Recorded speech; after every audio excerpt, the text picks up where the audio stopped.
why ለምን እንዴ ዌስትሃም እኮ ሪዝን አለ እኮ የሚጫወቱበት እርሳቸው አሉም አላሉትም ማለት ጋርዲዮላ አሉም አላሉትም ዌስትሃም ወርዶ ቢሆን የወረደ ቡድን ቢሆን ወይም ምንም ለውጥ የማያመጣ ቢሆን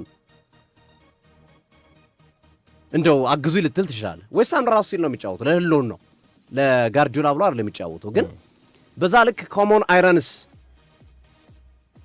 በምልክታቸውን አሳይተው ነው ይሄ የመዶሻ ምልክት ነው እነሱ ምልክት ነው መዶሻ ምልክት ነው አርማዎቻችን ይሄን አሳይተው ልክ ጋዜጣ መግለጫው ሲያልቅ ግን የነሱ ጫፉ ላይ መዶሻ አለው አለዛ ኦርላንዶ ፓይሬትስ እንዳይመስል ደግሞ ኦርላንዶ ፓይሬትስ የዚህ ምልክት ነው ያኛው መዶሻ ሁለት ኤክስ ምልክት የሰሩ መዶሻዎች ነው ያሉበት ልክ ጨዋታው ማን ነው ጋዜጣ መግለጫቸውን ብሬንፎርድን 3-0 አሸንፈው ጋዜጣ መግለጫቸውን እንደጨረሱ ላልቋል እኮ ጋዜጣ መግለጫው እንደው ምን እንዳሳሳታቸው ነው እንጂ እዛው ማይካቸው ላይ ቁጭ እንዳሉ ከሞን ገነርስ ከሞን አይረንስ ብሎ ከሞን አይረንስ ብሎ ክብረ ነው ወጥቶ የሰሩን ነገር አጸያፊ እንደሆነም ገብቷቸዋል ልክ እንዳላረጉ ገብቷቸዋል እና ይሄ እኔ በእግር ኳስ ዘመናችን ተመርክቼው ማላቅ ቅሌት ነው ለጋርዲዮላ ማለት በታሪክ የሚቀመጥ ነው ባይዘው ለጋርዲዮላ ጥያቄ የሚነሳበት ነው እንዴት ጋርዲዮላን የሚያክል ትልቅ አሰልጣኝ በእግር ኳስ እንዲህ አርጉልኝ እንዲህ አይነት ፌቨር ስሩልኝ አትልም ከሌም ያሸንፍልኛል ብለ እግር ኳስ አትጫወትም ባይዘው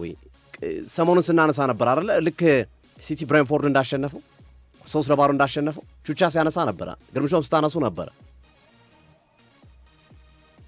በእንግሊዝ ፕሪሚየር ሊግ እከሌ ሁለታ ይስራልኝ የሚባል የለም ራስን የምትወስነው በእግር ኳስም የእግር ኳስም ባህሪ ይሄ ነው የራስን እድል በራስ እየወሰንክ የምትሄደው ራስህ እንጂ ሌላ ሰው አይደለም የዛሬ ዓመት እኮ አርሰናል በቶተናም ተማምኖ ነበር አይደል የዛሬ 2 ዓመት ሲቲ ዋንጫውን ሲያነሳ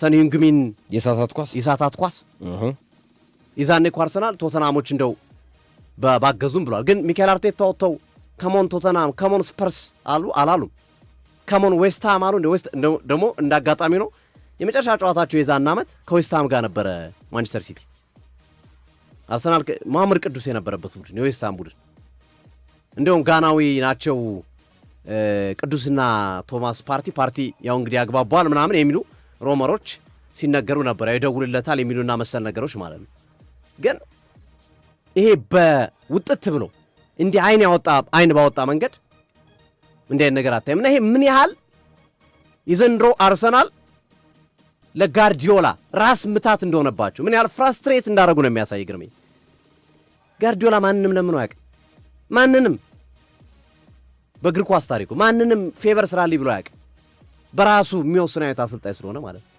ግን ምን ያህል ፍራስትሬሽኑ ይሄ ባይዘው የአርሰናል ጥንካሬ የሚያሳይ ነው ሚካኤል ጋርዲዮላ አርሰናልን ስለፈሩት ነው ሌላ ነገር የለው አርሰናልን ማያስፈራ ቢሆን አርሰናል በዌስትሃም እንደሚሸነፍ ቢያረጋግጡ ቢያውቁ ቢገባቸው አርሰናል ሁሉንም ጨዋታዎችን ቀሪዎች እንደማያሸንፍ ቢያውቁ እንዲህ አይነት ወሬዎችን አያወሩ በነገራችን ላይ አርሰናል በሲቲ ከተሸነፈ በኋላ በፕሪሚየር ሊጉ ባረጋቸው ጨዋታዎች አልተሸነፈም ሊሸነፍ አይደለም ጎል አልተቆጠረበትም ግርሜ ይሄን ነው አመቱ ሙሉ ስናነሳ የነበረው አርማዎቻችን ልብ በሉ አመቱ ሙሉ እቺን ፖይንት ስናነሳ ነበር አንድ ሻምፒዮን የሚሆን ቡድን ባህሪው አንደኛው ባህሪው የሻምፒዮን ቡድን ባህሪ ከሽንፈት በኋላ የሚሰጠው ምላሽ ነው እግር ኳስ ላይ መሸነፍ አቻ መውጣት ያለና የሚኖር ነገር ግን አቻውን ደጋግመ ከለመድከው ሽንፈቱን ደጋግመ ካደረከው ሻምፒዮን አትሆን ቶፕ ፎርም አጨርስ አንድ ተሸነፈ ሪአክሽን የምትሰጠው ምላሽ ጠንካራ ከሆነ ግን አንተ ለሻምፒዮንነት ትወዳደራለህ አንተ ለቶፕ ፎር ትወዳደራለህ አርሰናል የመጀመሪያ ሽንፈቱን በሊቨርፑል ከተሸነፈ በኋላ ምን ያህል ጨዋታ ሳይሸነፍ እንደተጓዘው 20 ምናምን ጨዋታ በማንቸስተር ዩናይትድ ከተሸነፈ በኋላ 10 ምናምን ጨዋታ በአስቶን ቪላ ከተሸነፈ በኋላ 12 ጨዋታ 14 ጨዋታ አንድ ብቻ ነው ጋፕ የጠበበበት በበርማውስ ተሸንፎ መልሶ በሲቲ የተሸነፈበት በፕሪሚየር ሊጉ በበርማውስ በሳምንቱ ተሸነፈ በሳምንቱ በሲቲ ተሸነፈ ጫና ውስጥ የነበረበት ሚካኤል አርቴታ ችግር ውስጥ የነበረበት ባይዘው ቡድኖች የእግር ኳስ ቡድኖች በአመት ውስጥ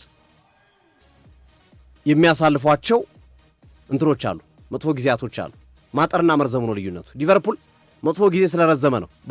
ባጭር ሁለት ጨዋታ ተሸንፎ ወይ አንድ ጨዋታ ተሸንፎ አንዳቸው ወጥቶ መልሶ ወደ አሸናፊነቱ ቢመለስ ሊቨርፑል ለዋንጫ ይፎካከር ነበር። ክራይሲስ ማኔጅመንት ችግርን የምትፈታበት መንገድ ወሳኝ ነገር ነው። አርቴታ የችግሩ መፍትሄ እንዳላቸው ደጋግመን እያየን ነው። በሲሲ ተሸነፉ፣ ተስፋ አልቆረጡ። ወዲያውኑ ኒውካስልን፣ ፉልሃምን፣ ትናንት ዌስትሃምን ጎል ሳይቆጠርባቸው ከሲቲ በኋላ ካረጓቸው ጨዋታዎች አንድ ጎል ብቻ ነው የተቆጠረባቸው በአትሌቲኮ ማድሪድ። ጎል አልተቆጠረባቸውም ከዛ ውጭ ባረጓቸው 5 ጨዋታዎች። ይሄ ምን ያህል የተከላካይ መስመርን የሚያሳይ ነው። ልመለስ ግን ወደ አንተ ሀሳብ ልምጣና የተወሰኑ ሀሳቦችን ልጨምር። ዌስትሃም ዩናይትድ በጣም የገረመኝ ነገር እንደ ትናንቱ አይነት ጨዋታ እስከ ዛሬ መጫወት ያልደፈረበት ምክንያት ወይም ደግሞ እንደዚህ አይነት እንቅስቃሴ ማድረግ እንደሚችል ብሬንፎርድ ላይ ማሳየት አለመቻሉ በጣም ገርሞኛል። በብሬንፎርድ 3 ጎል አስተናግዶ 3-0 ተሸንፎ ነው የመጣው ሶፊ። ብሬንፎርድ ደግሞ በማንቸስተር ሲቲ 3-0። ስለዚህ ቢያንስ ብሬንፎርድ ላይ አቻ መያዝ ለምን አልቻለም? በትናንቱ አይነት እንቅስቃሴ አንደኛ የተጠና ጨዋታ ነው። ትናንት ቡድኑ የሚጫወቱ ከሚድ ብሎክ እስከ ሎ ብሎክ ዘግቶ ነው የሚጫወቱ። ኑኖ ኤስፒሪቶ ሳንቶ ይህን ያደረጉበትን እንቅስቃሴ ብሬንፎርድ ላይ ለምንድን ነው ሽንፈት ያስተናገዱት የሚል ጥያቄ እንዲነሳብኝ አድርጓል፣ እኔ በግሌ ማለት ነው። ምክንያቱም ከአርሰናል የብሬንፎርድ አቅም ያነሰ ነው ብዬ ስለማመን ማለት ነው። አርሰናል ላይ ይህንን እንቅስቃሴ ማድረግ ከቻለ ዌስትሃም መዶሻው ለምንድን ነው ብሬንፎርድ ላይ የዛገው የሚል ጥያቄ በጣም እንዲነሳ አድርጎብኛል። አንድ ከዚህ ባለፈ ዌስትሃም ዩናይትድ ትናንት ትልቁ ያው አርሰናል ይታወቃል በሎ ብሎክ የሚጫወት ቡድን ያስቸግረዋል። ሎ ብሎኩን ይዞ የሚጫወት ቡድን ይቸገራል በጣም። አትሌቲኮ ማድሪድ ላይ አሁን በሎ ብሎክ አርሰናል የሚገጥማቸውን ቡድኖች እዩት። በጣም ጠባብ ውጤቶች ናቸው፣ 1-0 ናቸው የሚያልቁት። አትሌቲኮ ማድሪድ የሎ ብሎክ ቡድን ነው።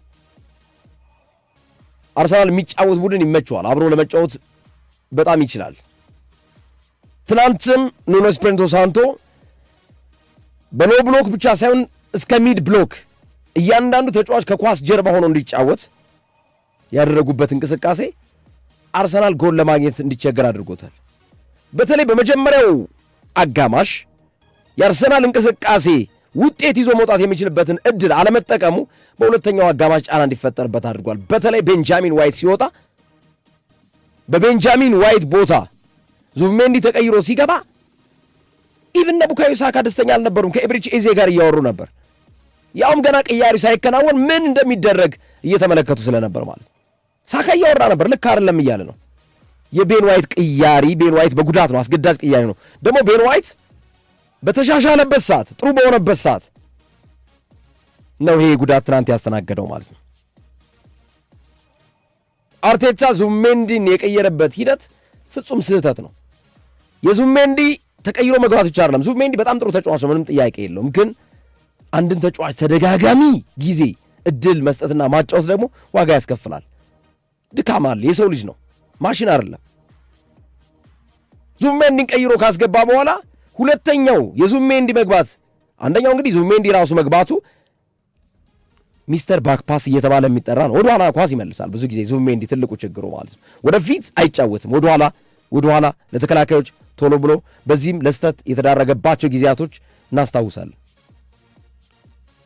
ያን ያህል ዙቢሜንዲ ደካማ ተጫዋች ሆኖ አይደለም፣ ግን ድካም ያመጣበት ሁኔታ ነው። በተደጋጋሚ ጨዋታዎች ላይ እንዲጫወት የተደረገበት ሂደት ሌዊስ ስኬሊን ቀድሞ በዙቢሜንዲ እየቀየረ ቢያጫውተው ዙቢሜንዲ ትክክለኛ አቋሙን እንደያዘ እስከ መጨረሻው የመዝለቅ ዕድል ነበር። ግን ያኔ ሌዊስ ስኬሊን አርቴታ ቁጭ አድርጎት ረዥም ጊዜ ዙቢሜንዲን በየጨዋታው ማጫወቱ የሰው ልጅ ነው እንዲደክም አድርጎታል። አንድ ስለዚህ ሚስተር ባክፓስ ወይም ደግሞ ኳስ ወደ ኋላ የሚመልስ ተጫዋች መሆኑ የአርሰናል ጨዋታ ዙቢሜንዲ ከገባ በኋላ ሌላ ቅርጽ እንዲይዝ አድርጎታል። ዌስትሃም ጫና እንዲፈጥር አድርጎታል። ሁለተኛው የዙቢሜንዲ መግባት ዴክላን ራይስን አውት ኦፍ ፖዚሽን አድርጎታል። ካለ ቦታው እንዲጫወት አስገድዶታል። ቀኝ ተመላላሽ እንዲሆን አድርጎታል የቤን ዋይት ቦታ ላይ። ስለዚህ ምን ሆነ? ከዴክላን ራይስ ማግኘት የሚችለውን የማጥቃት እንቅስቃሴ አርሰናል እንዲያጣ አድርጎታል። ይህ ሁለተኛውና ትልቁ ክፍተት ነው፣ የዙቢሜንዲ ቅያሬ ያመጣው ክፍተት ማለት ነው።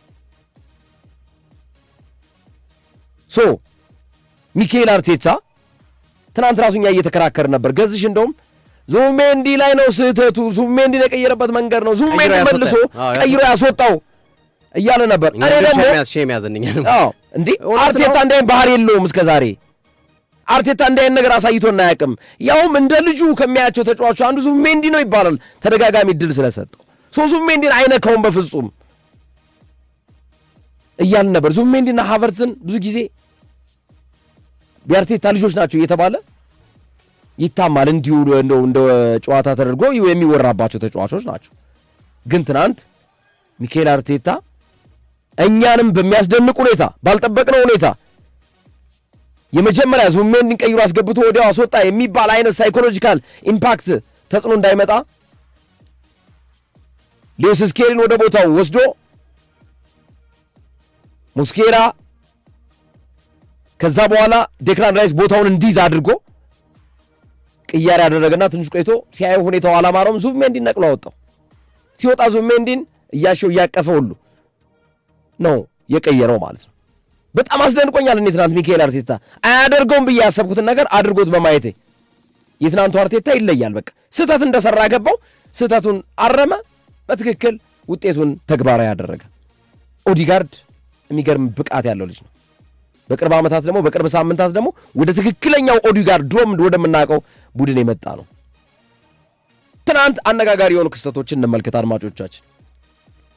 ብዙ ሰዎች ማለት ነው በመጀመሪያ ደረጃ እግር ኳስ በ90 ደቂቃ ውስጥ የፈለከውን አስተያየት ልሰጥ ትችላለህ፣ አይፈረድም። በ90 ደቂቃ የምሰጣቸው አስተያየቶች እኔ አልፈርድበትም። አንድ ሰው መጥቶ ቀይር ይችላል። በ90 ደቂቃ ስሜት አለ። ስሜት አለ። እያንዳንዱን ቅጽበት የምታየው ከራስ አንግል ነው፣ ከምትደግፈው ቡድን አንግል ነው፣ ከስሜት አንጻር ነው የምታየው። ስለዚህ በ90 ደቂቃ ውስጥ ራያ ጥፋት አልተሰራበትም ጎል መጽደቅ ነበረበት ብሎ አንድ ሰው ቢሰጥ አስተያየት አልገረምም፣ አይደንቀኝም። በተረጋጋ አእምሮ ግን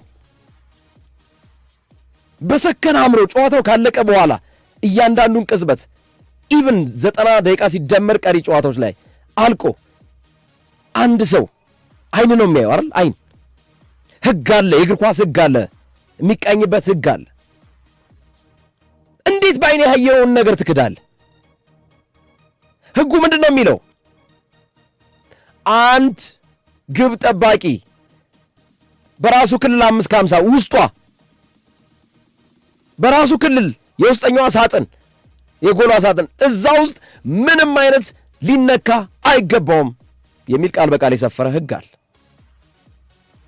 ቃል በቃል መነካት የለበትም ይላል።